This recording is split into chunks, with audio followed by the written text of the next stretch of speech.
మార్కండేయుని ఆయువు 16 సంవత్సరములు మాత్రమే.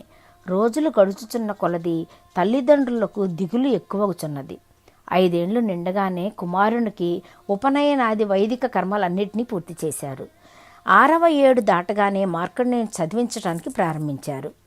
అతడు తన తండ్రి వలనే అచిరకాలములోని సకల శాస్త్రములు, వేదాంత పురాణేతిహాసములు, స్మృతులు పఠించి గుణవంతుడని ప్రశంసలను పొందాడు.